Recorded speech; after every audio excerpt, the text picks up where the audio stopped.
มมาสัมพุทโธภะคะวาพุทธังภะคะวันตังอภิวาเทสวากขาโตภะคะวะตาธัมโมธัมมังนามัสสา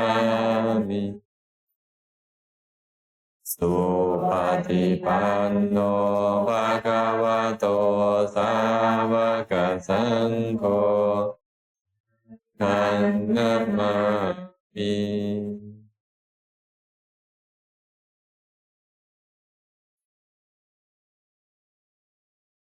มาต่อจากเสาร์เนาะครับก่อนได้บ่อยเสาร์พวกเรียนเราพวกเราเรียนเราใส่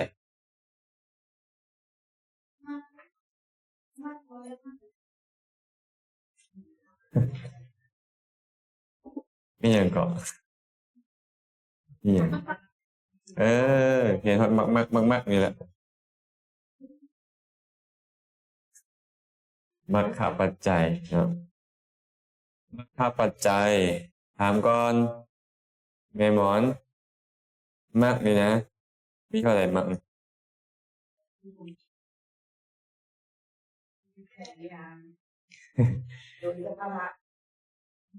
นาะละเอียดเพราะเห็นเป็นยิ้มแต่เศร้ามันเป็นลึกในเนาะนี่เนาะยิ้มมาแต่เศร้ามาสอนยิ้มปะนี่สอนดิมากทั้งหมดแต่มี24โดยแยกเป็นองค์เนาะองค์มรรคแปดไปสู่สุคติ องค์มรรคแปดไปสู่นิพพานและองค์มรรคแปดไปสู่ทุกขติว่าโดยการนับซ้ำกันเนาะโดยสภาวะที่สามารถรองรับได้มีอยู่12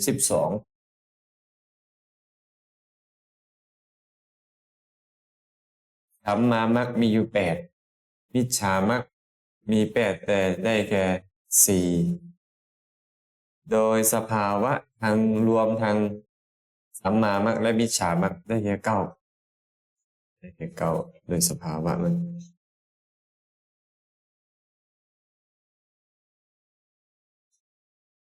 บาลีว่ามัคคังคานิ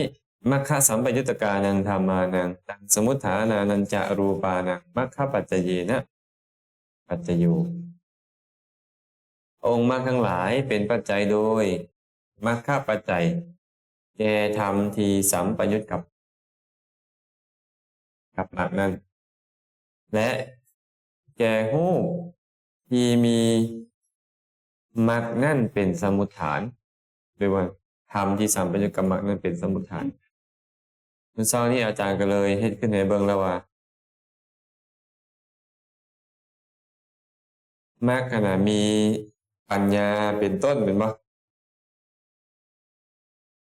ปัญญาในความเป็นสัมมามรรคปัญญานี่เป็นชื่อของมรรคใดไม่ออกหน่อย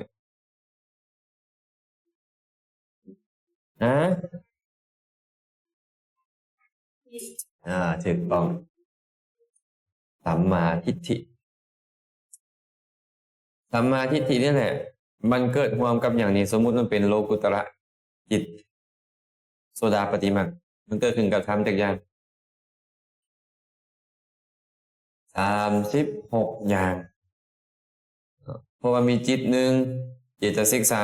36แต่ดึงตัวเองออกมาหนึ่งก็เลยเป็นปัจจัยแก่ธรรมทั้ง36อย่างนั้นโดยมรรคปัจจัยและทั้งตนเองทั้งธรรมที่สัมปยุตนั้นเฮ็ดรูปใดให้เกิดขึ้นได้แม่รูปนั่นก็ชื่อว่ามีตนเองพร้อมทั้งรูปนั้นเป็นปัจจัยให้เกิดขึ้นว่าตนเองก็เป็นมรรคปัจจัยแก่รูปที่เกิดจากจิตดวงนั้นนำ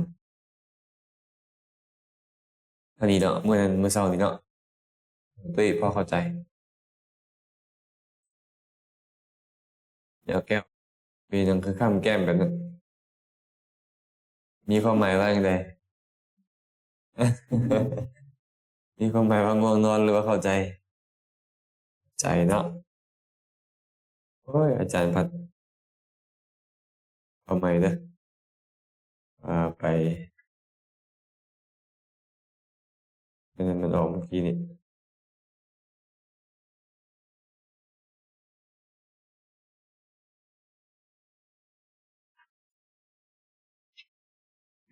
มาต่อไปเนี่ยสัมปยุตตปัจจัยเอาพร้อมกันสัมปยุตตปัจจโยติจัตตารโอขันธาอารูปิโนอัญญมัญญังสัมปยุตตปัจจเยนะปัจจโยคำว่าสัมปยุตก็คือคำที่เกิดขึ้นประกอบนำกันสัมปยุตตะเนี่ยนามมาทางหลายเท่านั่นแหละที่แม้ว่าจะต่างกันโดยปรมัตถ์เกี่ยวกับอย่างหนึ่งเป็นจิตอย่างหนึ่งเป็นเจตสิกก็อุปการะแก่กันและกันได้โดยลักษณะที่ประกอบพร้อมกันคือมีการเกิดขึ้นพร้อมกันดับไปพร้อมกันมีอารมณ์เดียวกันและมีที่ตั้งอาศัยเดียวกันเหมือนว่าเชิงความเป็นธรรมชาติอันเดียวกันคือว่าสัมปยุตตปัจจัยเวลาเฮาเว้านี่นะเฮาว่าใจดีใจบ่ดีเห็นบ่เหมือนกับว่าเว้าในสิ่งเดียวกันเลยไอ้ว่าใจดีใจบ่ดีนี่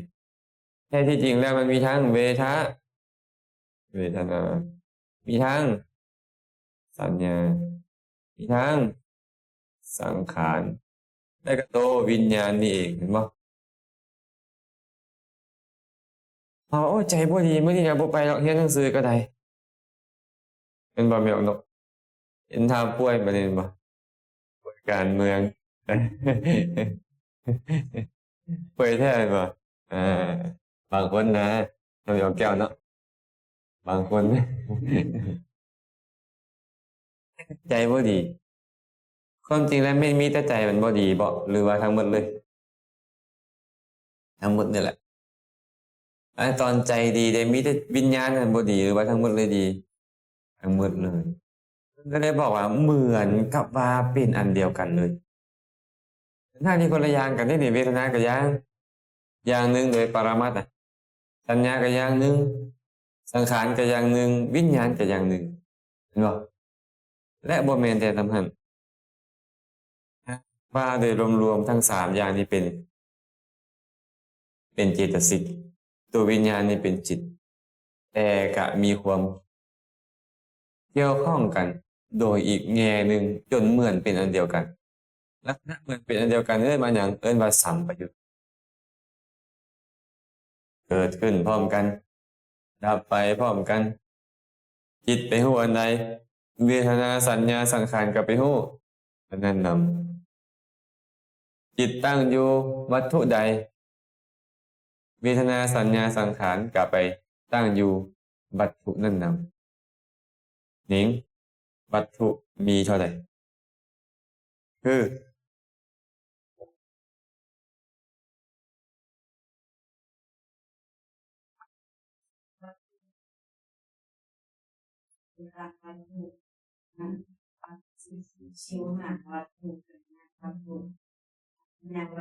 โอ้เก่งแท้สาธุเด้อเนี่ยเออบ่มีพายกระซิบบ่บ่มีเนาะอืโอ้เก่งแท้ๆ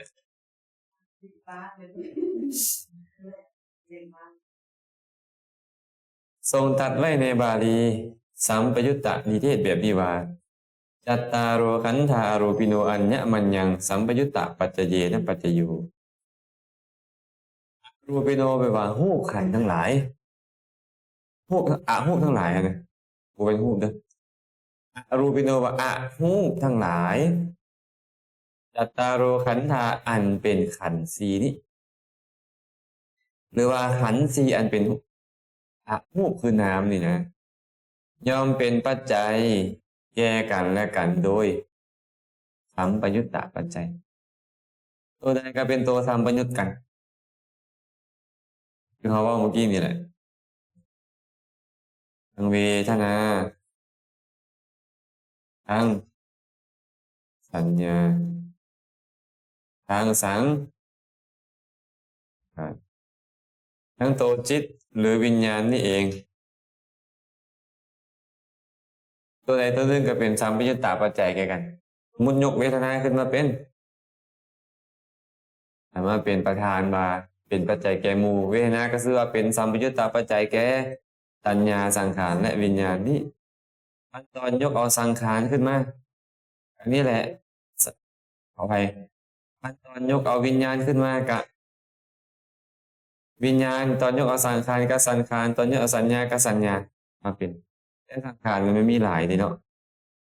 โยกว่าเอาเจตนาเป็นสัมปยุตตปัจจัยแก่ทำที่เหลือเห็นบ่เหลือภาษาเป็นสัมปยุตตปัจจัยแก่ทำที่เหลือก็ว่าไปไม่อย่างจะเอ่ยว่าลักษณะสัมปยุตมีออกสั้นพอมีย่างวะ ก็พ่อไปเมื่อกี้นี่พอมีลักษณะสี่อย่างคืออย่างนี้แหละเกิดขึ้นพร้อมกันดับไปพร้อมกันมีอารมณ์เดียวกันและมีที่ตั้งอาศัยเดียวกันจึงเอื้อนมันว่าสัมปยุตลักษณะเรานี่มีแต่เจตสิกแต่เจตสิกเกิดขึ้นพร้อมกับจิต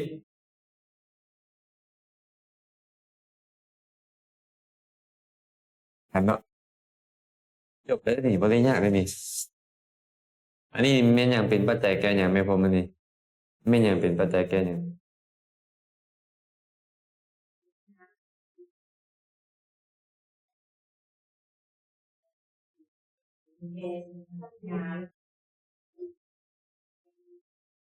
เอามาสังเกตมันตัวนี้ไอ้มรรคกับนี่มันต่างกันไปเลยมรรคปัจจัยกับสัมปยุตตปัจจัยต่างกันไปเลย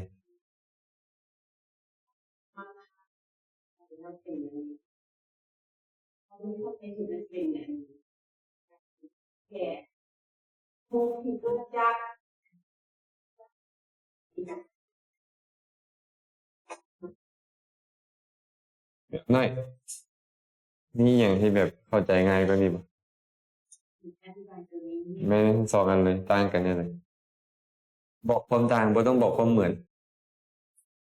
มรรคปัจจัยกับสัมปยุตตปัจจัย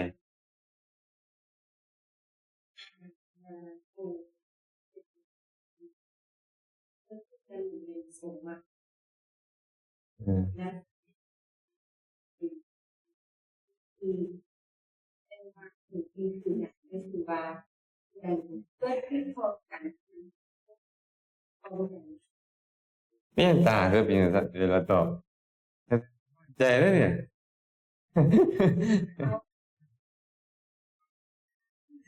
เนี่ยนั่นเริ่มคือแล้วป่ะเนี่ยต่างกันนี่เด้อมรรคปัจจัยนี่เนี่ยนามเป็นปัจจัยแก่ทางนามทางรูป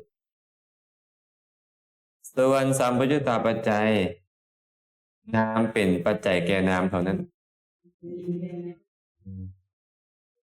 เนาะเข้าใจบ่ล่ะอันทั่วโอ้เข้าใจบ่ล่ะว่าไอ้นี่เข้าใจใช่ไหมน้ำเป็นปัจจัยแก่น้ำที่ผ่านมาน้ำเป็นปัจจัยแก่ทั้งน้ำทั้งงูเรื่องไงเนาะไงวะเนี่ยง่ายแล้วไปต่อวิปยุตตาปัจจัยป่ะนี่พร้อมกันวิปยุตตาปัจจโยติรูปิโนธัมมาอรูปินังธัมมานังวิปยุตตาปัจจเยนะปัจจโยอรูปิโนธัมมารูปินังธัมมานังวิปยุตตาปัจจเยนะปัจจโย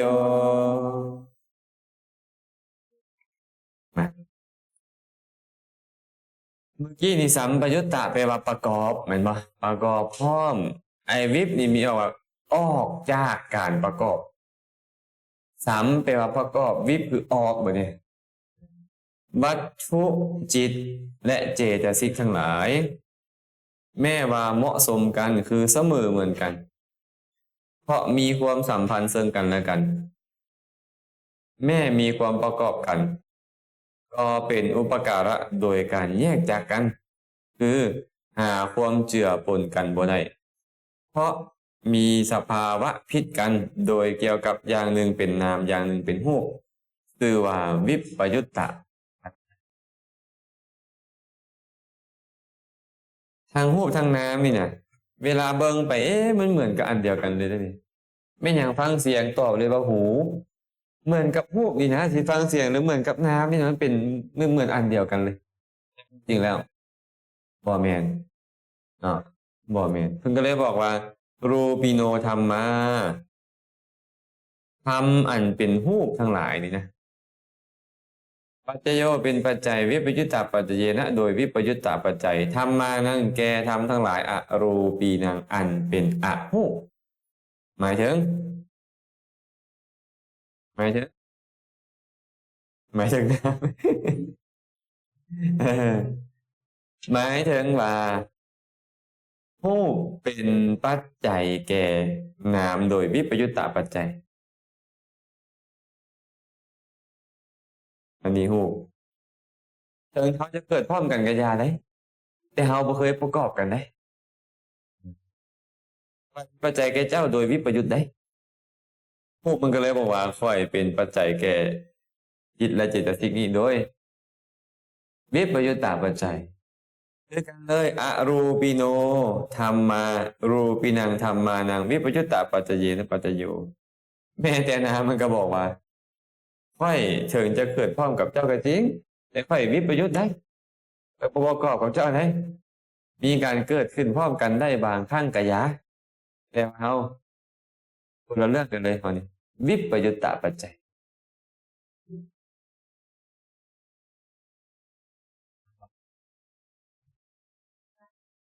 ตัวอย่าง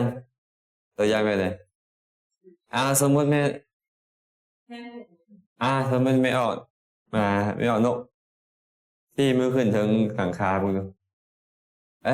เป็นอย่างยังที่ได้เป็นอย่างที่ได้จิตมันสร้างให้สิหูปวิญญาติหูปมันก็เลยเป็นไปพร้อมกับจิตยังไงก็ตามแขนนี่ก็อย่างหนึ่งจิตนี่ก็อย่างหนึ่งคนละอ่านกันเลยมันบ่ประกอบกันแต่เวลามันเห็นเรียกเนี่ยไม่เหมือนกับแบบเดียวกันนะแต่ว่ามันคนละอ่านระหว่างหูปกับน้ำนี่คนละเรื่องกันเลย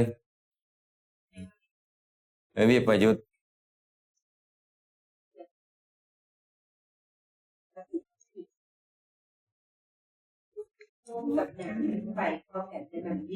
แม่นอันนั้นพิเศษเลยเพราะว่าบ่มีอย่างเกิดจากอย่างตัวนั้นมีได้ไปอาศัยกันเกิดพร้อมกันแต่อาศัยกันแต่ตอนนี้นี่นะเพิงแม่นรูปนี่นะจะเกิดจากจิตดวงนี้ก็จริงจิตดวงนี้เห็นรูปให้เกิดขึ้นพร้อมกับตนเองก็จริงแต่ว่ามันก็ยังวิปยุตอยู่ในปฏิสนธิก็คือมีออกน้อยว่านั่นแหละหะทยวัตถุก็เกิดพร้อมกับปฏิสนธิจิตนี่แหละแต่เกิดโดยวิปยุตตะบ่ประกอบกันพร้อมกันแต่บ่ประกอบกันทันบ่อาจารย์เวทเป็นอย่างคือให้ตาไปนะตกลงอาจารย์เวทเข้าใจหรือบ่เข้าใจฮะบ่อยากจะตอบว่าเข้าใจเป็นบ่แต่การผู้ว่าบ่เข้าใจพวกกับนามมันคนละอันกันเลยมันสิไปนั่นได้จังไดมันสิไปเหมือนกันได้จังไดมันสิไปแม่นอันเดียวกันจังไดบ่คือเวทนาสัญญาสังขารวิญญาณเวทนาสัญญาสังขารวิญญาณเนี่ยไปฮู้อะไรก็ไปนํกันเกิดก็เกิดนํกันดับก็ดับพร้อมกันนี่นะฮู้นี่เชิงมันจะเกิดพร้อมกันกับจิตก็จริงแม่นบ่แต่ว่ามันดับคนละขณะกับจิตเจตสิกไปฮู้อารมณ์แต่มันบ่ฮู้อารมณ์ฉะนั้นเลยมันแบบนี้ว่าวิปยุตตะคันว่าเกิดก็เกิดพร้อมกันไปฮู้อารมณ์ก็ไปนํกัน ดับกับดับพร้อมกันตั้งอาศัยใส่กับไปตั้งอาศัยกันแบบนี้จะเอิ้นว่าสามประยุทธ์ไม่อย่างบอกพระองค์ค่ะ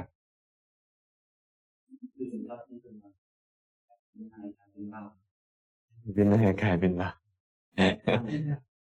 มันคนละอันมาสิว่าอยู่ว่าแบบนั้นก็ได้โดยคณะจิตอะไรเป็นว่าแบบนี้ว่าแบบนั้นสิว่าผู้มันมันเกิดหลังจิตเข้าใจปะแล้วอธิบายว่าวิญญาติหูนี่นะมันเป็นไปพร้อมกับจิตแต่โดยประการอื่นก็คือมันแบบใดก็ตามมันก็คือต้องแยกแยกคำว่าแยกก็คือบ่ประกอบเอง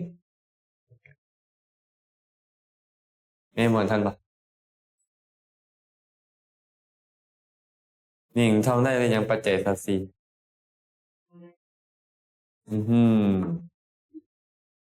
มีแต่โซเลกันอยู่เป็นชั่วโมงโอ้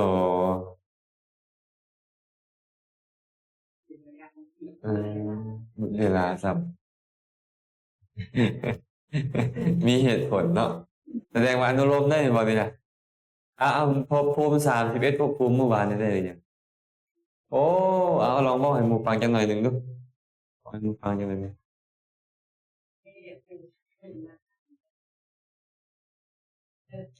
สุขอารมณ์มันเป็นศาสตร์เป็นสุนทรกาย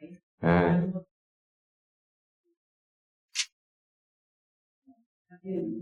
มาลงคิดมาดีอารันมิตตวัสลาดีลงมาเป็นปัตตาลงมาโลหิตามหาลงมามิตาค่ะประมาณแนวค่ะดังดัง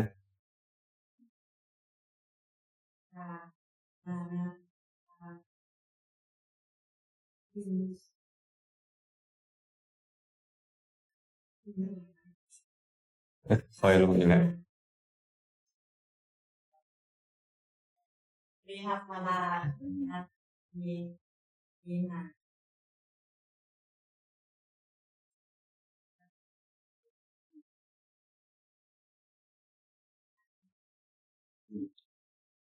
อันโมโคไปเลย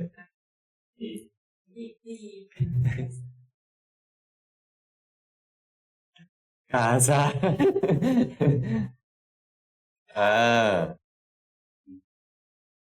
บิน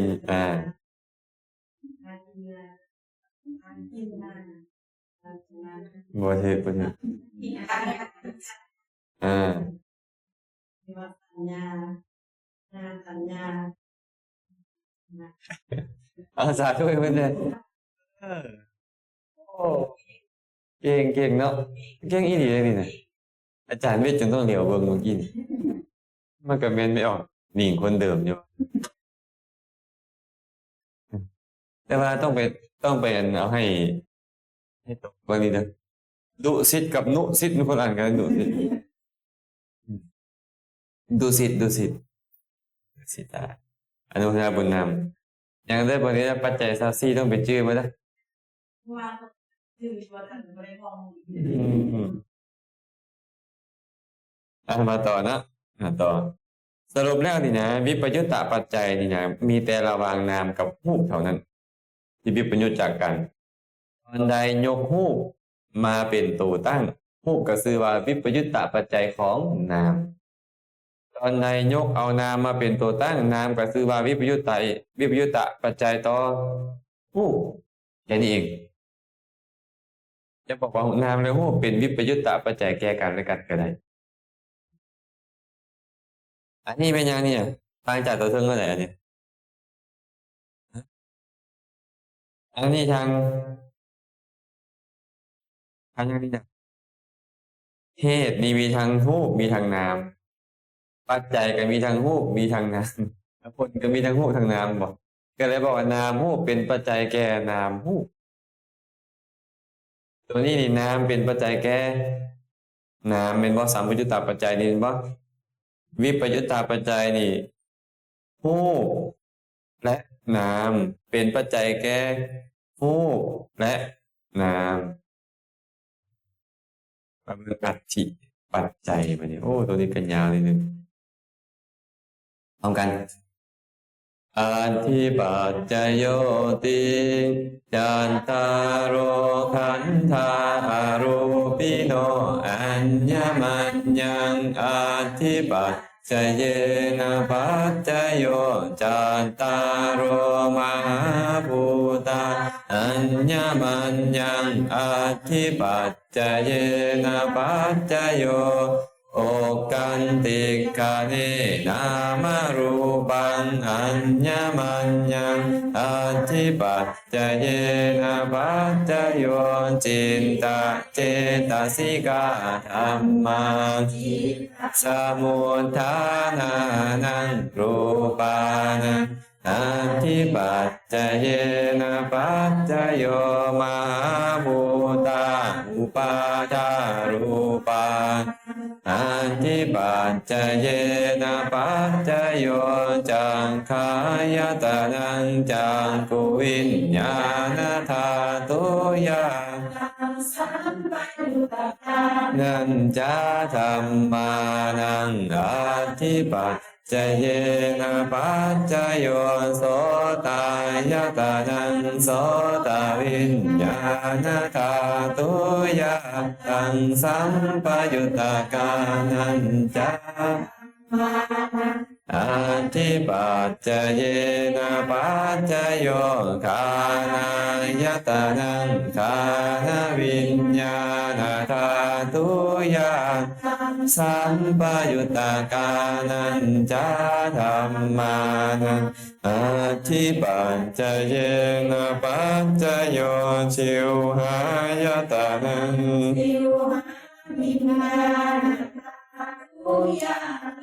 สัมปยุตตะกานันจาธัมมานังอัตถิปัจจเยนะปัจจโยกายายตกายวิญญาณธาตุยาตังสัมปยุตตะกานันจาธัมมานังอัตถิปัจจเยนะปัจจโยรูปายตานังวิญญาณธาตุยาตังสัมปยุตตะกานันจาธัมมานังอัตถิปัจจเยนะปัจจโยสัทธายตานังโสตวิญญาณธาตุยาตัง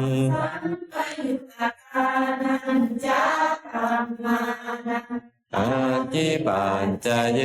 นะปัจจโย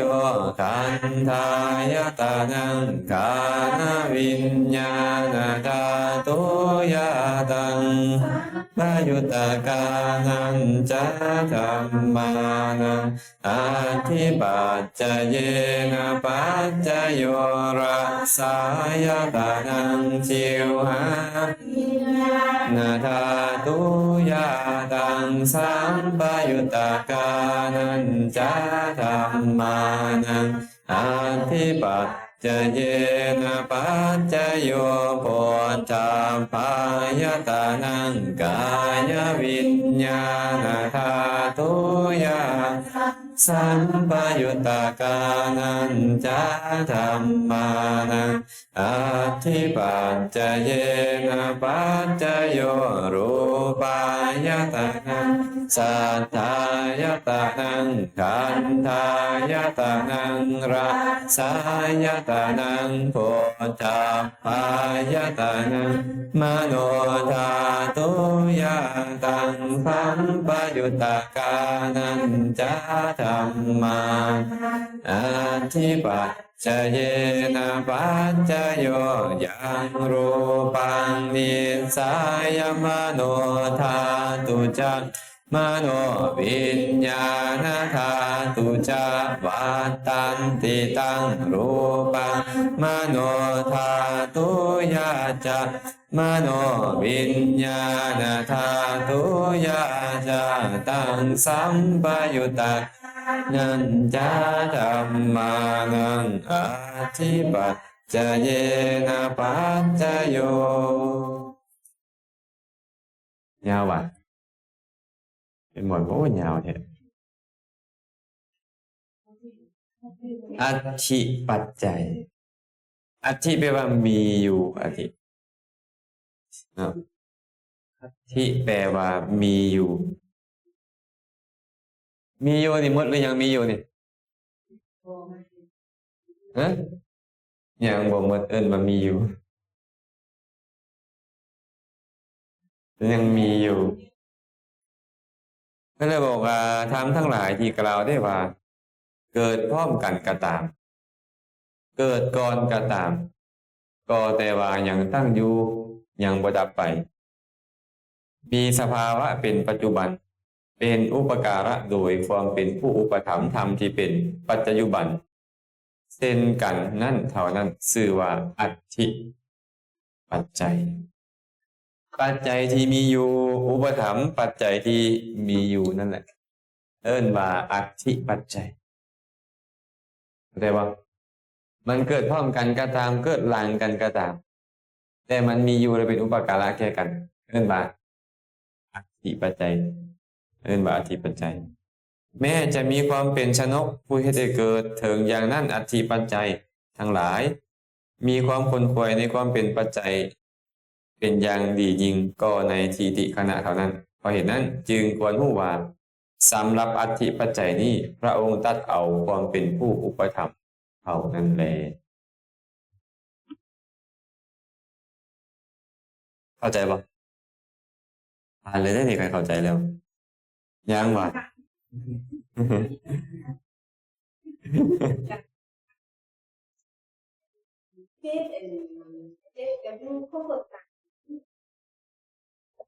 อัฐินั่นกระดูก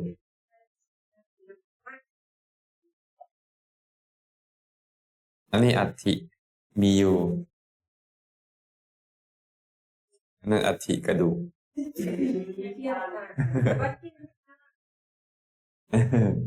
ลาวเขาบ่จำแนกกันซื้อแล้วเฮ้ยกันว่าเนี่ยเบิ่งตัวทอกันยังหัวคนละหัวแหละเนาะอัฐิทอโถงตัวสะกดตัวต่อเตานี่นะเป็นบามีอยู่อัฐิทอฐานบ่เนี่ยตัวสะกดต่อพระทักเนี่ยกระดูกภาษาทางใต้เอิ้นกะโหลกกะโหลกเขาอะตัวย่อจังใดตัวต่อ ตัวคือตัวย่อ แม่หมอนกันยังไงตัวต่อพระทักนี่นะแม่หมอนเขาเขียนแล้วเขามาเขียนไปนี่อันตัวทำมันน่ะเนี่ยเขาว่าเนี่ยเขาเขียนอัตถิครับว่าอัฏฐะกับแปดคือกันกับตัวเดียวกันนี่แต่เอาสระอีออกเนาะเขามาเขียนแบบนี้แม่หมอนอันเขียนเขาเป็นลิงก์เป็นลายของเขาเขียนแบบนี้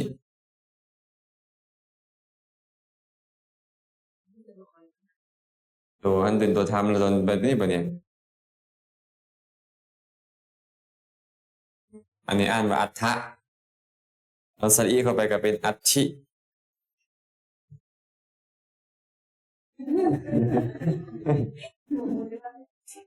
อันนี้ภาษาตัวทำนะอักษรทำ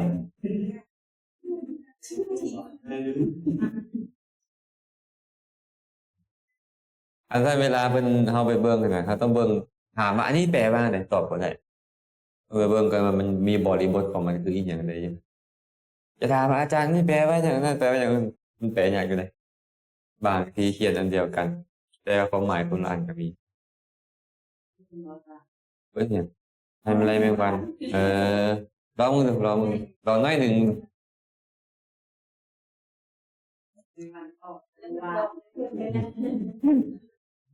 เนื้อหอมหรือเนื้อเหม็นนี่ฮะ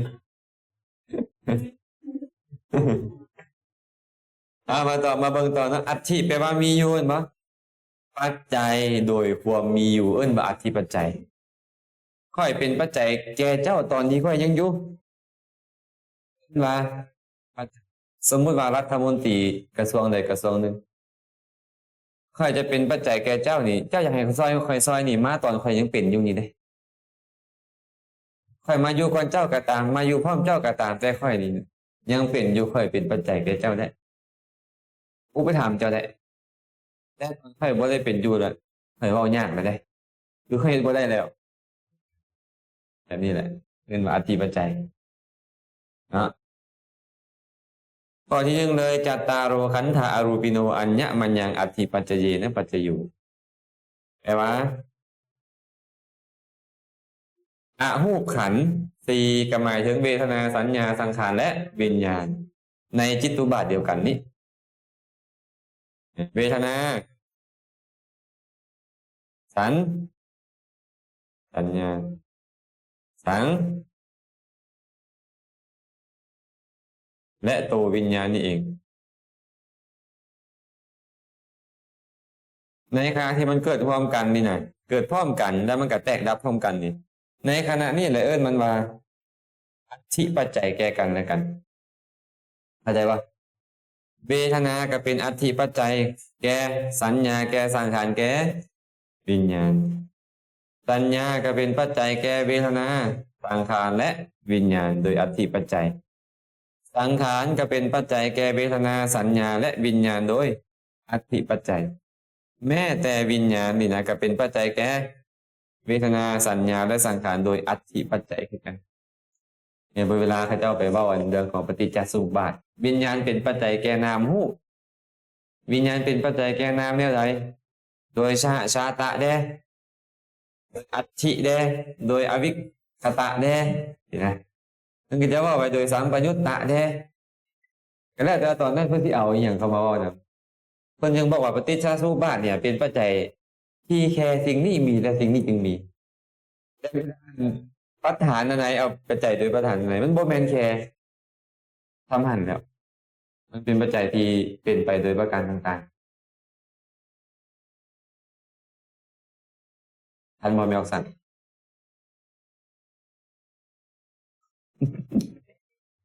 ไม่ออกไอ้นี่เลยเป็นอะไรเริ่มเมาอาหารบ่อย่างเนาะ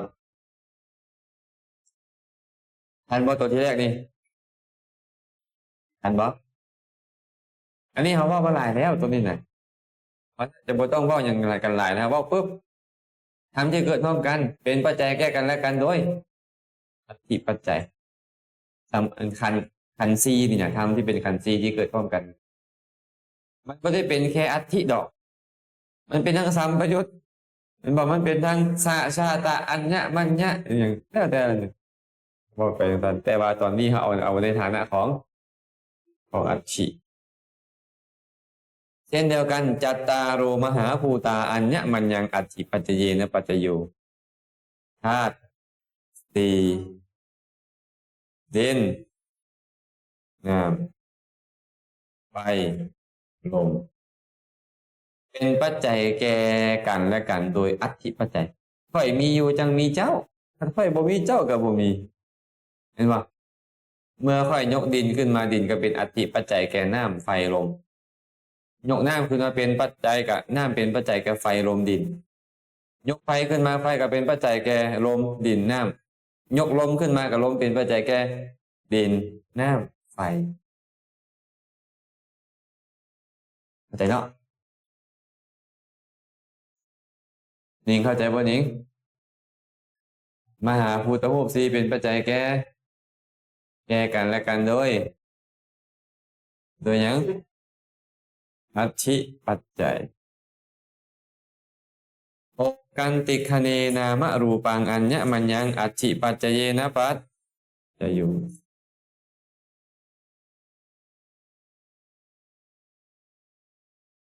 โอกันติคเนคืออย่างไม่ออกนกโอกันติคเนนี่ในขณะที่ก้าวลงในขณะที่ก้าวลง ก็คือในขณะปฏิสนธิในขณะปฏิสนธินามรูปังทั้งนามและรูปเป็นปัจจัยโดยอธิปัจจัยแก่กันและกัน ในขณะที่พวกเขามาเกิดขันธ์ห้ามาพร้อมกันเลย อันนี้กับหัตถยวัตรหัตถยวัตถุ ไอตัวหัตถยวัตถุนี่นะมันเกิดพร้อมกันวะเอาเมื่อกี้นี่เกิดพร้อมกันวะเกิดพร้อมกันแต่เป็นวิปยุตแต่ถึงจะเป็นวิปยุตตะการยังเป็นอัตถิพอมันเป็นทางสหชาตะอัญญมัญญะเป็นบ่เป็นวิปยุตตะเป็นอัตถิดีพร้อมเพราะว่ามันต้องมีอยู่เวทนาสัญญาสังขารวิญญาณที่เป็นปฏิสนธิเนี่ยจึงได้ตั้งอาศัยและเฮ็ดหน้าที่เกิดเห็นบ่หัตถยวัตถุบ่มีอยู่เวทนาสัญญาสังขารวิญญาณนี่ก็เฮ็ดหน้าที่ตัวนี้บ่ได้เพราะเป็นสัตว์ในปัญจโวการภพแต่ถ้าเป็นสัตว์ในจตุโวการภพบ่มีรูปโดยปกติอันนั้นก็บ่จำเป็นต้องมีหัตถยวัตถุก็ได้แม่นบ่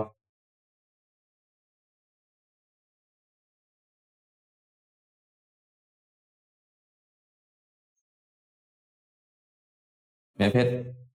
ไปต่อเนาะไปต่อมีผู้ใดสงสัยว่าตอนนี้สงสัยเนาะทีแรกนี้เขาว่านามเป็นปัจจัยแก่นามโดยอธิปัจจัยข้อที่สองเขาว่ารูปเป็นปัจจัยแก่รูปโดยอธิปัจจัยแต่ตัวนี้บัดนี้ทางรูปทางนามเป็นปัจจัยแก่กันและกันโดยอธิปัจจัยหมายถึงรูปเป็นปัจจัยแก่นามแน่นามเป็นปัจจัยแก่รูปแต่โดยอธิปัจจัยจิตตเจตสิกาธรรมาจิตตสมุฏฐานานังรูปานังอธิปัจจเยนะปัจจโยจิตและเจตสิกธรรมทั้งหลาย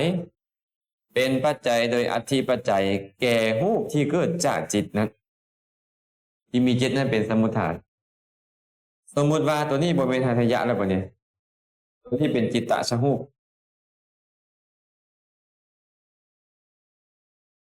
จิตตะชะฮูปนี่มันเกิดขึ้นจากหยังเกิดขึ้นจากเกิดขึ้นจากจิต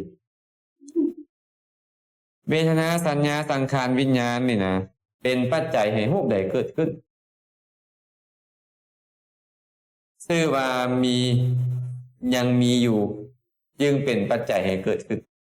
เห็นป่ะก็เลยมาเป็นอธิปัจจัยแก่จิตตะชะฮูปนั่นนิ่งได้มาเรียนปริเฉทที่6นำหมู่ก็เป็นธรรมดาที่เขาบ่เข้าใจเพราะว่ารูปที่เกิดจากสมุฏฐานมีอยู่4เป็นบ่คืออย่างแน่กามจิตอุตุอาหารเวลาเว้าเรื่องแบบนี้ขึ้นมาหนิงก็ต้องทำท่าเหมือนเข้าใจแต่ว่าจะยังบ่เข้าใจนอกจากว่าพอนงคารจะสะกิดข้ามไปมันมีแต่เราเข้าใจได้บ่ได้เพราะว่าเราบ่ได้เรียนมาเถื่อเห็นบ่ขนาดไม่ออกไอ้นี่ผู้เรียนมาก็ยังเฮ็ดหน้างงๆอยู่ถ้าจำเป็นต้องเว้าหยังถึงยังบ่เคยได้เรียนมาก่อนเนาะแต่เขาให้จะเข้าใจแบบนี้ว่ารูปบางอย่างเกิดจากกรรมรูปบางอย่างเกิดจากจิตรูปบางอย่างเกิดจากอุตุสภาพดินฟ้าอากาศรูปบางอย่างเกิดจากอาหารที่กินเข้าไปถ้ามาโรคภัยไข้เจ็บเนี่ยมันเป็นรูปหรือเป็นนามเอาคักพยาธิบาดเหยาเป็นรูปหรือเป็นนามแม่หมอนเป็นรูปหรือเป็นนามไม่ออกพี่เลยนั่นเห็นบอกเขามาน้ำกันพิษก็ต้องพิษน้ำกันเท่าน่ะน้องบ่ยอมถือผู้เดียวดอกเอ้ยเป็นรูปหรือเป็นนามนิ้งอ้าวเห็นบอกก็ยังบอกเลยเด้มาโลกใจอันมีแต่กิเลสอันน้ำมันแต่โลกกายมันก็ต้องเป็นรูปมันก็เป็นรูปนั่นแหละ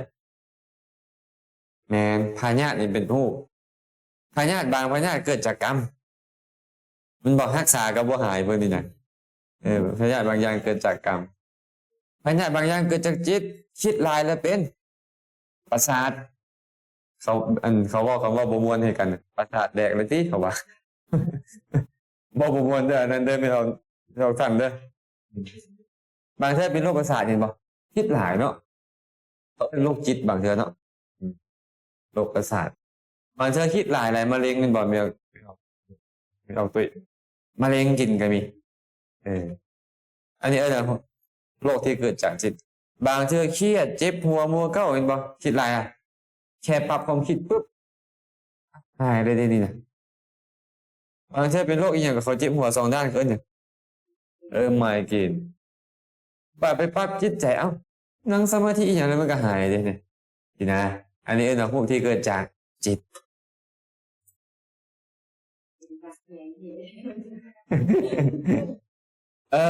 นี่พวกบางอย่างเกิดจากอุตุ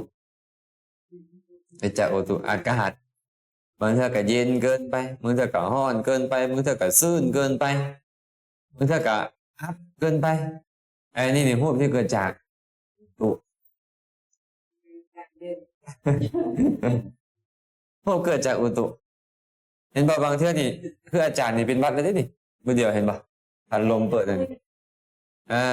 เห็นบ่เริ่มตันเลยเห็นบ่จากแล้วสิแต่ก็เฮ็ดมันเริ่มตันแล้วดังนี่อันนี้เราพวกที่เกิดจากอุตุพวกที่เกิดจากอุตุ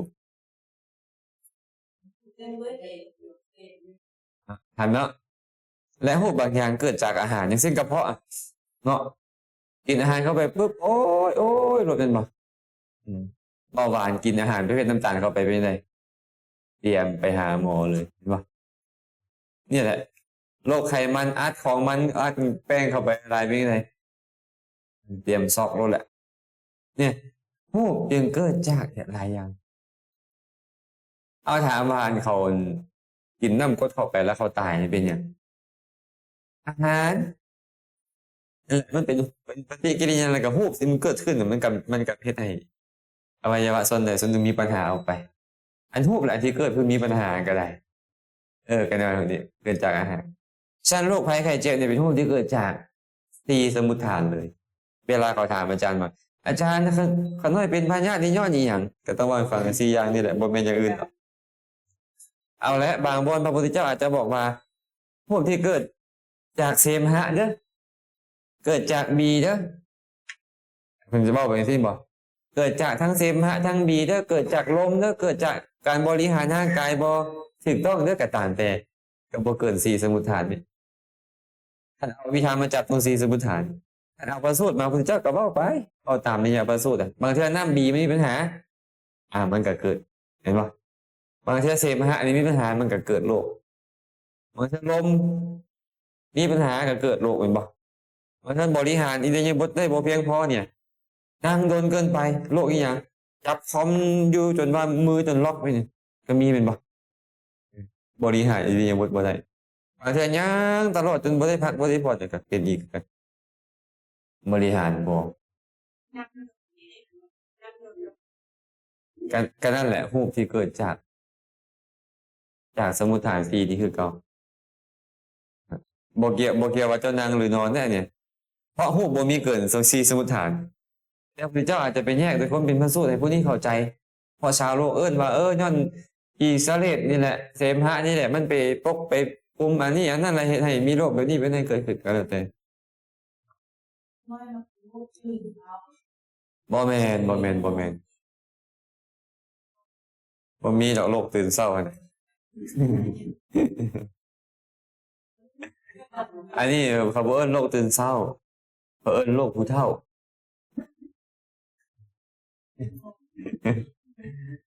เอาสังเกตดูผู้เฒ่าไหมการหู้เมื่อปุ๊บบ่อยากหลับแหละคันบอกก็แม่นได้ดิ้นอยู่หั่นแหละคันบ่ลุกก็ได้ก็ต้องลุกมาเฮ็ดนี่เฮ็ดนั่นแม่นบ่ก็ต้องเข้าใจว่าอันนี้จะบอกว่าเป็นความเคยชินแล้วจิตมันตื่นเนาะจิตมันตื่นก็เลยเป็นเหตุให้ จะขึ้นสู่วิธีดุนะ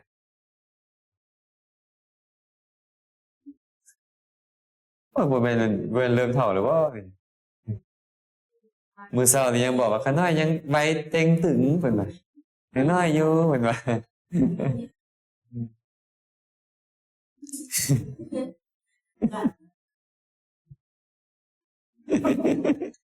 บ่เป็นหยังอาจารย์ไปก่อนก็บ่เป็นหยังมาต่อเนาะมาต่อเฮาเว้าเรื่องหยังอยู่นี่เว้าเรื่องของเวทนาสัญญาสังขารและวิญญาณที่เขาเอิ้นว่าอรูปขันธ์สี่หรือจิตและเจตสิกนี้เฮ็ดจิตตชรูปใดให้เกิดขึ้นจิตตชรูปนั่นก็ชื่อว่ามีจิตและเจตสิกเหล่านี้เป็นปัจจัยโดยความมีอยู่เอิ้นว่าอัตถิปัจจัยอ่านพอไม่หมดต่อดิมหาภูตาอุปาทารูปานังอัตถิปัจจเยนะปัจจยูอวินิโพกรูปมีเท่าไหร่มี8เป็นบ่ในบรรดา8รูปนี้ก็มีทั้งธาตุดินธาตุน้ำธาตุลมธาตุไฟมหาภูตรูปเนาะดินน้ำลมไฟนี่แหละเป็นธาตุใหญ่เลยมันว่ามหาภูตรูปยืนตัวหนึ่งเด้อ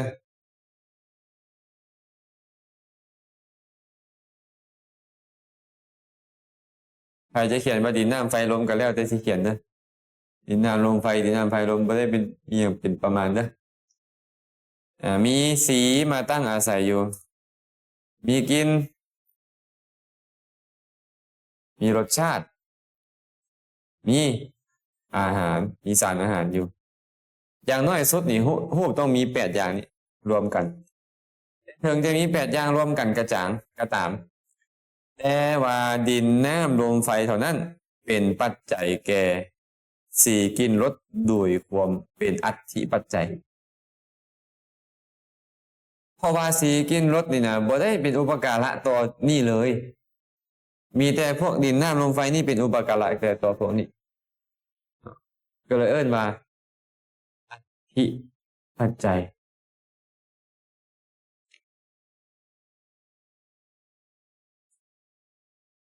อันบ่อาจารย์เวทอาจารย์ได้เห็นสีป่ะแสดงว่าสีนี่มาอาศัยมหาภูตรูปแต่ว่ามันต้องยังอยู่บ่อันมหาภูตรูปที่สียังอยู่มหาภูตรูปต้องยังอยู่สีจึงจะยังอยู่อันมหาภูตรูปแตกดับที่ก็บ่อยู่ได้กินรสเป็นต้นก็เช่นเดียวกันผ่านเนาะ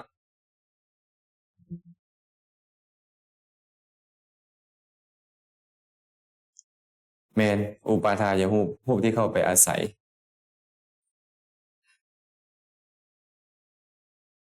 ไปต่อจักขาจตนังจักขูวิญญาณธาตุยาตังสัมปยุตตกานันจะธรรมานังอัตถิปัจจเยนะปัจจยูอาจารย์เวทแปลโซให้ไม่ออกฟังแปลบาลีไม่ออกฟัง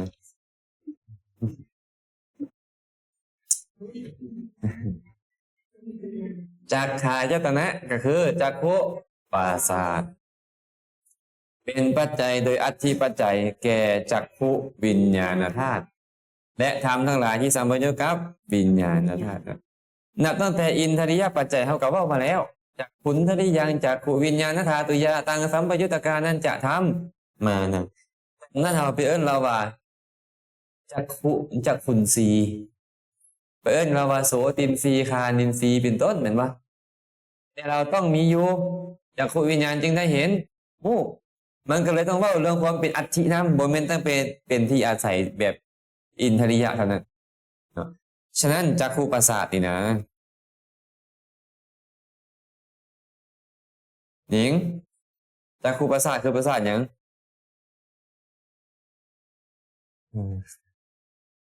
ถึกบ่อันนี้เป็นประสาทตาว่าจักขุประสาทเนี่ยถึกแล้วเนาะนี่ย้ำมาถึกแล้วแสดงว่าถึกแท้ มันเป็นปัจจัยแก่หยังเป็นปัจจัยแก่วิญญาณประเภทนี้ก็เลยเอิ้นชื่อว่า จักขุวินจักขุวิญญาณมีออกสั้นจักขุวิญญาณมันอยู่ไส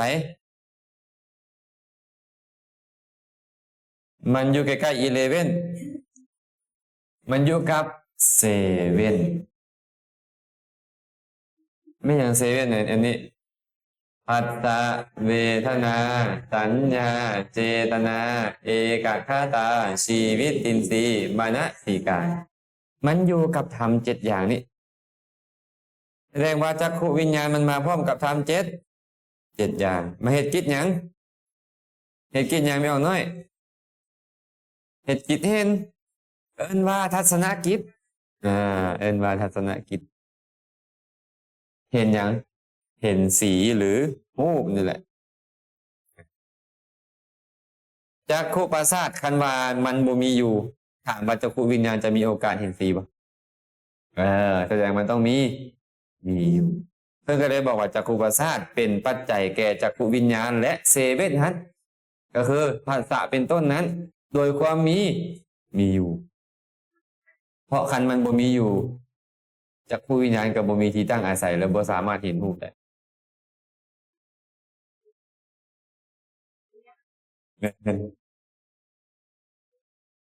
เห็นสหชาตะได้บ่ก็เลยสหชาตัตถิสหชาตะและความโดยความมีอยู่อย่างนี้เป็นต้นพร้อมหลายกว้างยังว่าปัจฐานด้วยว่า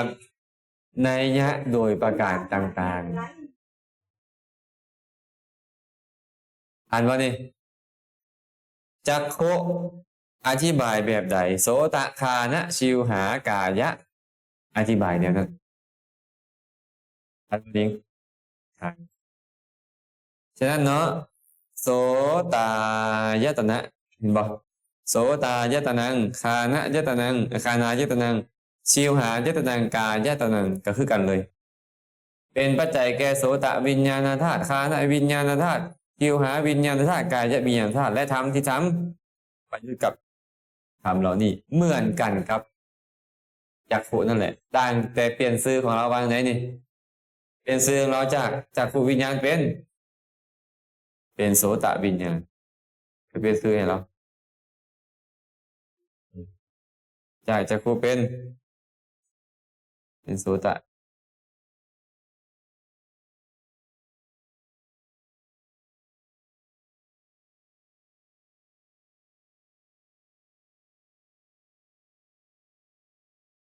มันมาพร้อมกับยังโสตวิญญาณนี่นะเดี๋ยวก็เข้ากับเซเว่น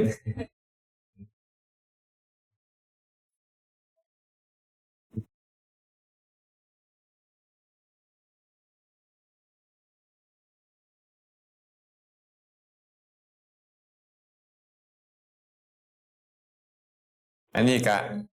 เสียงนี่วะเท่านี้แหละที่มันต่างกันที่อะไรกันมันเลยโสตประสาทเป็นปัจจัยแก่โสตวิญญาณและธรรมที่สัมปยุตกับมันโดยความมีอยู่เมื่อโสตประสาทมีอยู่โสตวิญญาณจึงได้อาศัยแล้วเหตุหน้าที่เห็นยังสวนากิจคือฟังเหตุหน้าที่ฟังได้เวทนาที่เกิดขึ้นพร้อมกับมันกะไปเสวยอารมณ์ผัสสะที่เกิดพร้อมกับมันกับไปกระทบอารมณ์สัญญาที่เกิดพร้อมกับมันกับไปจื้ออารมณ์เจตนาที่เกิดพร้อมกับมันกับไปจัดแจงตามบรรยุธรรมให้หู้ในอารมณ์นั้นเป็นต้นแบบนี้แก้วเป็นยังไงแจ่มแจ้งจักขุโสตะเป็นแนวใดแม่คานะชิวหากายะกะเป็น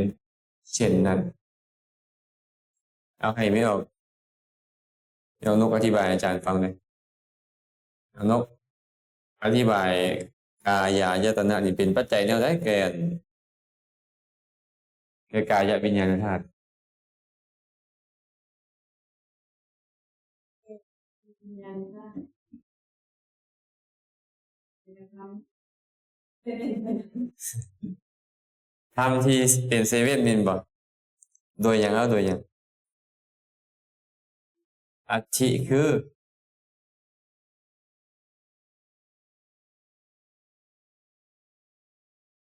อัตถิคือมันยังมีอยู่เห็นป่ะเมื่อกายประสาทมีอยู่กายวิญญาณพร้อมกับธรรมที่สัมปยุตได้อาศัยกายประสาทและก็จะเฮ็ดหน้าที่เฮ็ดหยังปุสะนะกิจเฮ็ดปุสะนะกิจคือการกระทบอารมณ์นิ่งเวลากายวิญญาณไปรับรู้โพธพารมณ์รับรู้อีหยังแด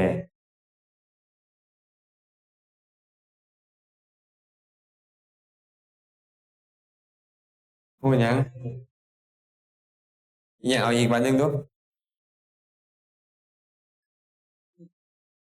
อ๋อเอาสมมุติว่าตอนเองเป็นผู้สาวน้อยผู้บ่าวแล้วมากอดข้างหลังกระทบหยังอะไรนี่ฮะสมมุติเขาลอยหอมแก้มสมมุติสินะกระทบหยังกายประสาทกระทบหยังแหนเมื่อกี้ยังบอก3อยู่เห็นบ่บัดนี้บอก4แล้ว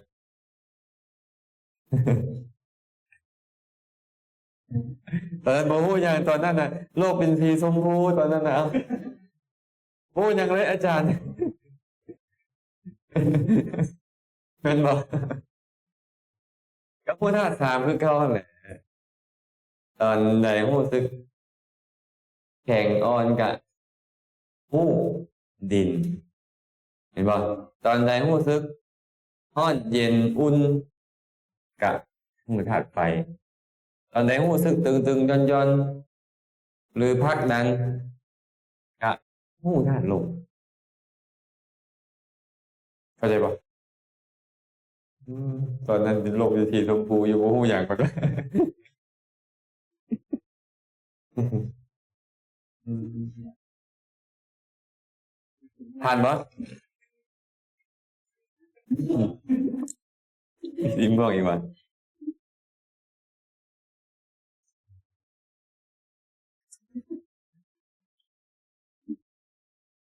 ตอบบ่มีผู้ใดบ่เข้าใจบ่นี่เข้าใจเนาะอายตนะ5ภายในผ่านไปแล้วบัดนี้มาอายตนะ5ภายนอกบัดนี้รูปายตนะ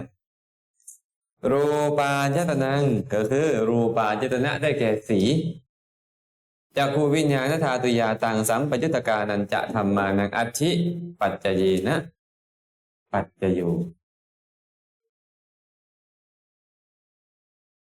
สีนั่นแหละเป็นปัจจัยแก่จักขุวิญญาณธาตุและธรรมที่สัมปยุตกับจักขุวิญญาณธาตุนั้น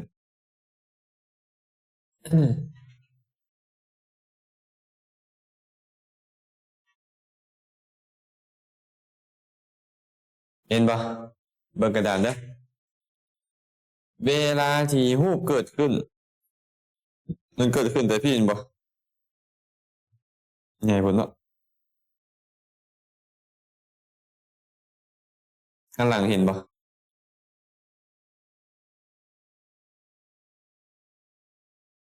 เวลารูปเกิดขึ้นมันเกิดขึ้นพ่อมาตีตะพวังค์ถึกบ่เวลาที่จักขุวิญญาณเกิดขึ้นมาเห็นรูปตอนไหนนี่ตอนนี้จักขุวิญญาณเกิดขึ้น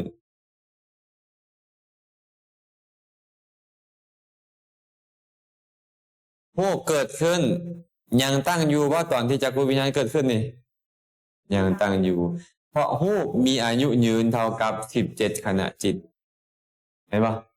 เพื่อนก็เลยบอกว่ารูปายตนะคือ4นี่นะมันเกิดขึ้นก่อน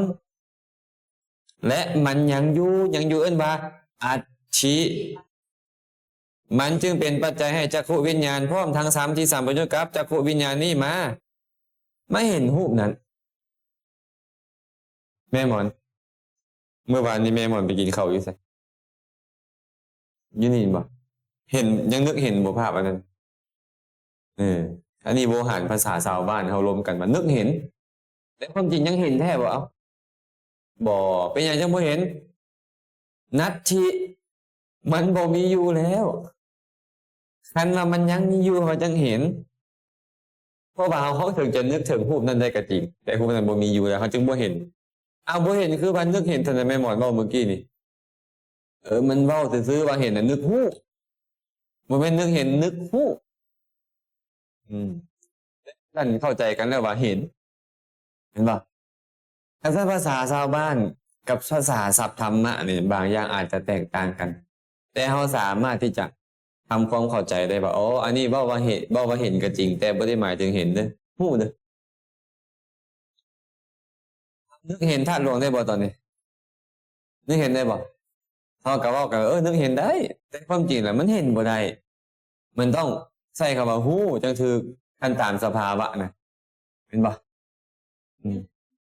ต้องนึกฮู้แม่พวกมื้อนี้เคยฝันเห็นผู้บ่าวบ่น่าเห็นบ่ เคยฝันตกลงฝันเห็นหรือฝันฮู้มันต้องฝันฮู้จึงถูกแต่ชาวโลกเข้าใจกันแล้วว่าฝันเห็นเฮาก็เลยตามสมมุติฐานชาวโลกไอ้คำว่าฝันเห็นนี่เป็นคำเว้าของชาวโลกมันบ่ได้แม่นตรงกับปรมัตถ์แท้ๆนี่มันบ่แม่นฝันเห็นต้องฝัน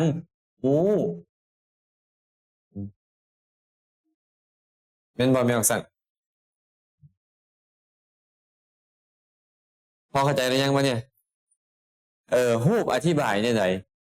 เสียงกลิ่นรสสัมผัสก็อธิบายแบบนั้นคือกันอธิบายได้ล่ะเวลาเสียงเกิดขึ้นก็เกิดพุ่นแหละเพราะมันติตะผิดภวังค์พี่แหละก็เป็นปัจจัยให้เปลี่ยนจากจักขุมาเป็นโสมาเป็นโสตวิญญาณบัดนี้กลายเป็นโสตวิญญาณมาผู้เดียวบ่ไอ้โสตเนี่ยบ่มากับธรรมที่สัมปยุตฉะนั้นเสียงที่เกิดขึ้นมานี่นะต้องยังอยู่จึงเป็นปัจจัยแก่โสตวิญญาณธาตุในธรรมที่สัมปยุตกับโสตวิญญาณธาตุนั่นมาฟังเสียงนี่ได้ยินบ่เสียงเมื่อวานเนี่ยเมื่อวานนี่ก็บ่ได้ยินว่ะน่าบ่คือขนาดนั้นนี่ไงเฮ็ดอภิธรรมแล้วแม่นบ่บ่อะไรบ่อยได้ยินบ่เสียงเมื่อวานนี่บ่ได้ยินอยู่แต่คือเรียนหนังสือได้เข้าใจนำหมู่ฮะเมื่อวานนี่ก็ได้ยินแต่เมื่อวานปัจจุบันนี่ก็ได้ยินตอนปัจจุบันนี้แม่นบ่ฉะนั้นปัจจุบันนี้จะได้ยินเมื่อวานเป็นไปบ่ได้เพราะมันนัตถิบ่มีอยู่แล้วมันต้องเป็นอัตถิมีอยู่เท่านั้นจังค่อยสิได้ยินเสียงแม่นบ่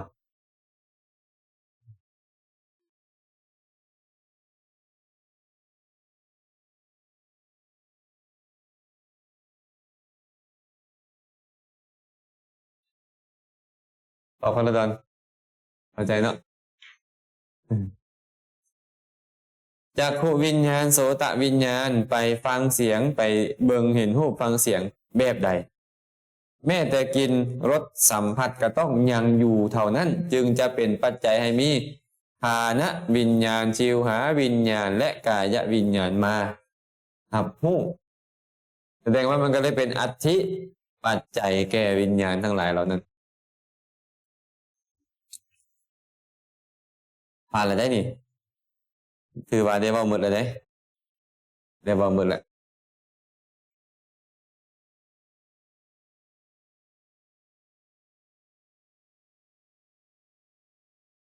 ไม่ออกไอ้นี่เข้าใจบ่เข้าใจอยู่เนาะโอ้ดีแท้นี่มื้อนี้เป็นจังได๋บ่แม่นไม่ออกนิ่งไปเลี้ยงอันนี้นี่บ่สิไปเลี้ยงดุๆบ่เป็นจังซี่นี่ได้ถึกเลขดุๆแล้วคันเป็นอันนี้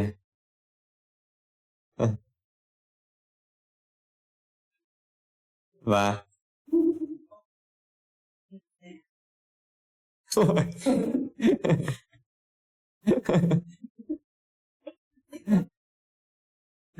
พ่อเขาก็ลากอยู่ติโอ้ย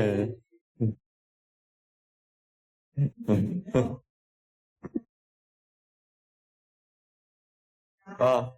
อันการหมักนาวหมักนั่นซื่อๆดอกกับปาดหมักนาวใส่เนาะอันมีก็จะมีรสชาติหมักนาวนิดนึง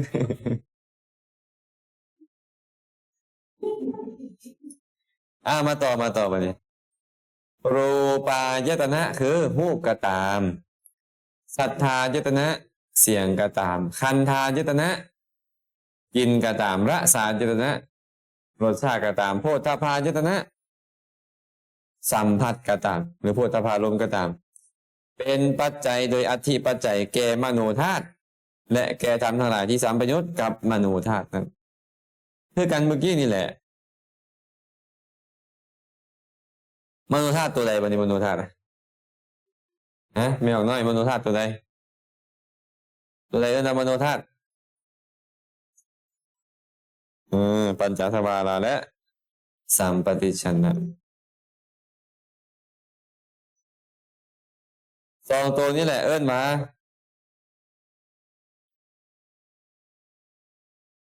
มโนธาตุ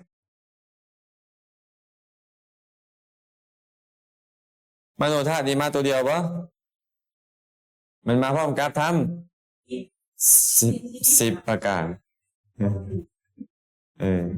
ถามว่ามันมาหู้อย่างมันมาหู้อย่างมโนธาตุมาหู้อย่างรูปายตานังสัทธายตานังคันธายตานังรสายตานังโผฏฐัพพายตานังมันมาหู้ห้าเลยอารมณ์ห้าเลยอารมณ์ห้ามีหู้เป็นต้นนั่นแหละยังมีอยู่เท่านั้นมันจึงจะทับหู้ได้กันบ่มีมันทับหู้ปะบ่เข้าใจบ่ไม่หมดแสดงว่าหู้ก็ต้องมีอยู่มันยังคอยหู้เสียงก็ต้องมีอยู่มันจึงคอยหู้เสียงกินรสสัมผัสก็ต้องยังมีอยู่มันจึงคอยหู้แต่มันบ่ได้เห็นมันบ่ได้ยินมันบ่ได้เห็นหู้มันบ่ได้ฟังเสียงมันบ่ได้ดมกลิ่นบ่ได้ชิมรสชาติมันบ่ได้สัมผัสแต่มันหู้ต่างบ่หู้กับเห็นนะต่างหู้โดยบ่เห็นได้บ่หู้โดยบ่เห็นได้บ่เห็นโดยบ่หู้ได้บ่บ่มีเนาะ เพราะว่าธรรมชาติที่หู้นั่นแหละไปเขาเอิ้นมันมาเห็นเห็นไหมมันเห็นเพราะเอิ้นตามหน้าที่ของมันซื่อๆแต่ก็คือมันหู้อารมณ์นั้นแสดงว่าเห็นแล้วต้องหู้แต่หู้นี่บ่เห็นก็ได้สิวะตอนฝันเห็นผู้บ่าวอันนั้นแหละหู้อยู่เนาะบ่เห็นเมื่อคืนนี่ก็ได้ฝันเห็นอาจารย์เพิ่นว่าบางคนมาเล่าให้ฟังกันนะฝันเห็นได้ล่ะแจ๊กแหละฝันได้ถวายทานเพิ่นว่า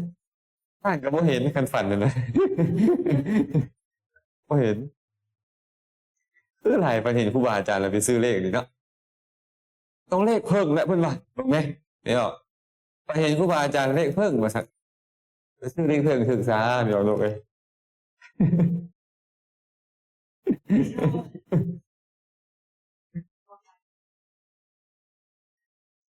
ว่าอาจารย์ก็คือหน้ากว่า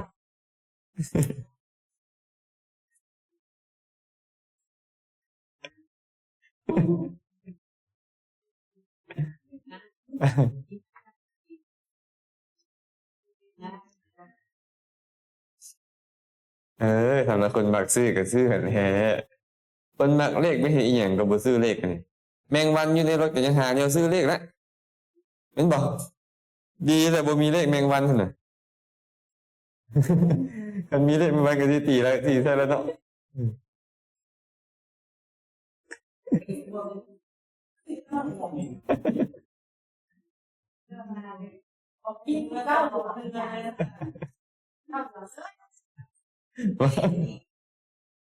ผู้ใดถึกโอ้ไม่ออกบี้ถึงเลขว่ะโอ้มันถึงเลขอะนิ่งๆมันนี่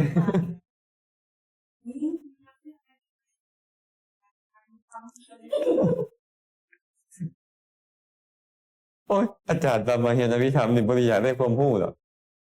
อย่ามาฟังตัวเลขกัน เอามาต่อจนไหนที่ไม่ได้ไปต่อ โอ้ยเนาะผู้กับผู้มักเลขนี่จะเฮ็ดจังได๋เนาะฮะเหลือ อยู่โซนเดียวกัน อันนี้แม่นบ่เด้อเห็นแคมฝานี่แม่นบ่เด้อแคมฝา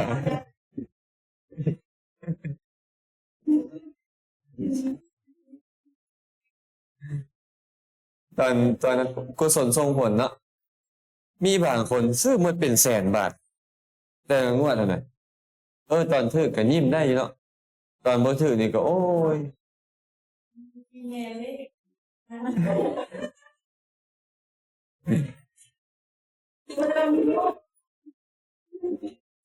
โอ้บัดใดแท้แม่เลขอยู่นี้บัดใดแท้โอ้ยสมพอเพิ่นมิดอยู่เนาะ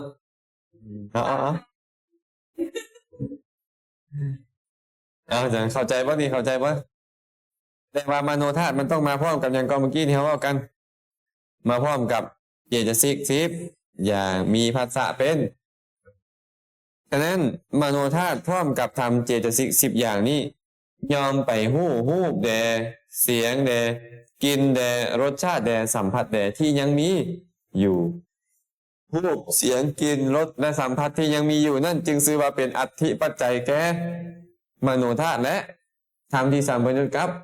มโนธาตุนั้นจบบ่พอน้องคัน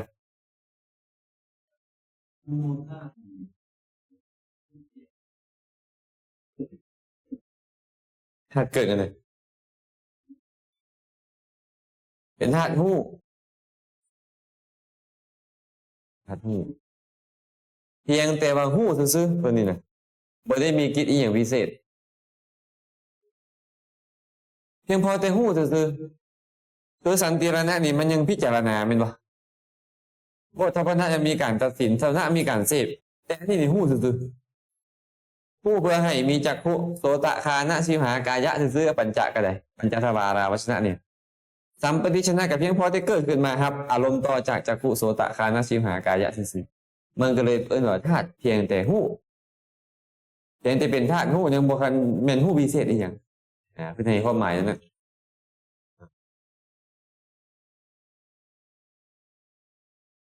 อันบ่อย่างนบทันบ่เนี่ยไปต่อเนี่ยนี่มาต่อสุดท้ายเป็นว่าอย่างนี้ไงยังรูปังนิสายะมโนธาตุจะมโนวิญญาณธาตุจะวัตตันติตังรูปังมโนธาตุยาจะมโนวิญญาณธาตุยาตะตังสัมปยุตตกานันจะธรรมานังอธิปัจจเยนะปัจจโยมโนธาตุก็ตามมโนวิญญาณธาตุก็ตามไปอาศัยวัตถุใดอาศัยรูปอันเป็นวัตถุใดเป็นไปรูปนั่นต้องมีอยู่เข้าใจปะเป็นปัจจัยโดยความมีอยู่แก่มโนธาตุและมโนวิญญาณธาตุนั้นถามว่ามโนธาตุและมโนวิญญาณธาตุไปอาศัยวัตถุใดทยวัตถุ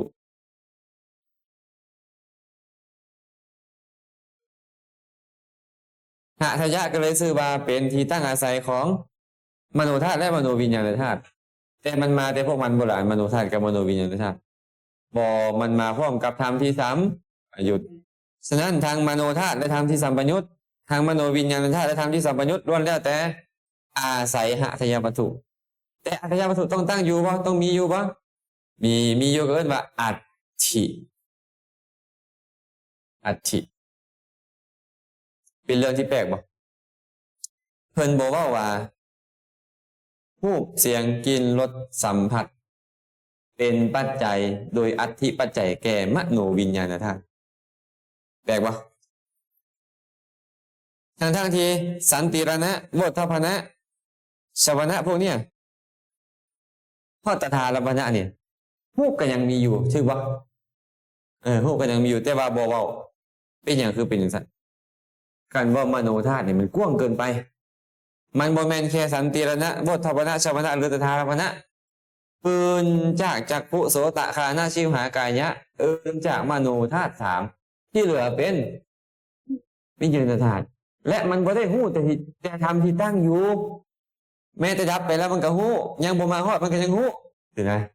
ผู้ทางธรรมที่เป็นอดีตเป็นปัจจุบันเป็นอนาคตมโนวิญญาณธาตุนี่นะเพิ่นก็เลยบอกว่าไว้ในฐานะนี้แต่ความจริงมีได้บ่ได้แต่บ่แม่นแค่ทำนี้มีได้กว้างกว่านี้เพิ่นก็เลยบอกว่าไว้ในฐานะนี้ทันเนาะ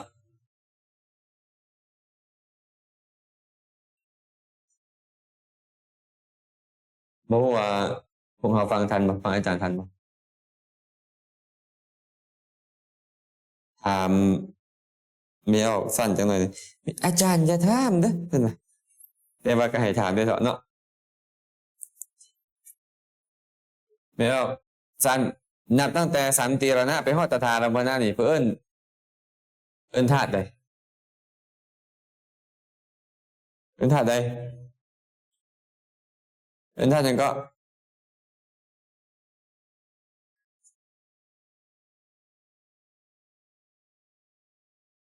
เอิ้นมามโนวิญญาณธาตุเห็นบ่รูปเกิดอยู่ไสรูปเนี่ยเกิดอยู่เพราะอติตาภวังค์ดับอยู่ไสตถาลัมพนะดวงที่สุดท้ายเห็นบ่ทั้งที่นับตั้งแต่สันติรณะไปฮอดตถาลัมพนะมันก็มาเสพอารมณ์คือรูปนี้คือกันถูกบ่มาฮู้อารมณ์คือรูปคือกันถูกบ่และรูปนั้นก็ยังมีอยู่ถูกบ่ถูกแต่เป็นหยังเพิ่นคือบ่บอกว่ารูปที่มีอยู่เป็นปัจจัยแก่มโนวิญญาณธาตุนำเพราะว่าคันบอกว่าเป็นปัจจัยแก่มโนวิญญาณธาตุเนี่ยจะเข้าใจว่าทั้งหมดความจริงแล้วรูปที่บ่มีอยู่เสียงกลิ่นรสสัมผัสที่บ่มีอยู่ก็เป็นปัจจัยแก่มโนวิญญาณธาตุคันเพิ่นจะบอกก็ต้องบอกว่าบ่บางตัวแต่เพิ่นบ่ว่าไว้แม่ตุ้ยฟังทันบ่แม่เพชรฟังทันบ่แม่แก้วเด้ทันเนาะอ้าวบ่แม่นเฮาลืมเวลาพักแล้วบัดนี้ฮะโอ้เฮาลืมเวลาพักเป็นไปได้จังได๋นี่ฮะเป็นไปได้จังไดเนาะนี่เนาะจบแล้วอธิปัจจัยอธิปัจจัยแปลว่าหยังปัจจัยที่มีอยู่